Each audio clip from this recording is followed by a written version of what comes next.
দেশের বিভিন্ন স্থানে সভা সমাবেশ ও মানববন্ধনের খবর জানাচ্ছেন নাদিরা সুলতানা।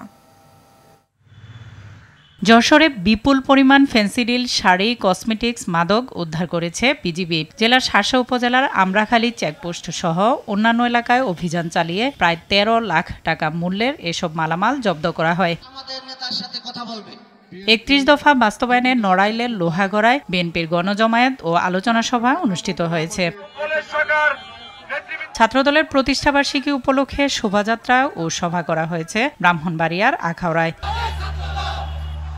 গাজীপুরের কালিয়াকৈরিয়া ছাত্রদলের প্রতিষ্ঠাবার্ষিকীতে র্যালি, আলোচনা সভা অনুষ্ঠিত হয়েছে।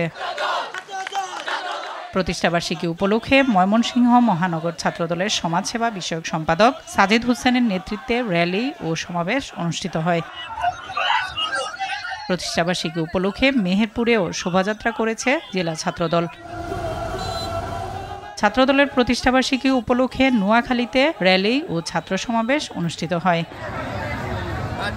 নড়াইলের কালিয়া জিয়া ফুটবল টুর্নামেন্টের ফাইনাল ম্যাচ অনুষ্ঠিত হয়েছে। এ সময় বিজয়ী হামিদপুর ইউনিয়ন দলকে পুরস্কার দেওয়া হয়।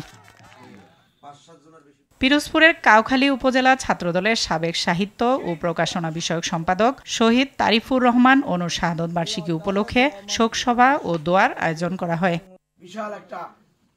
নাদিরা সুলতানা, RTV।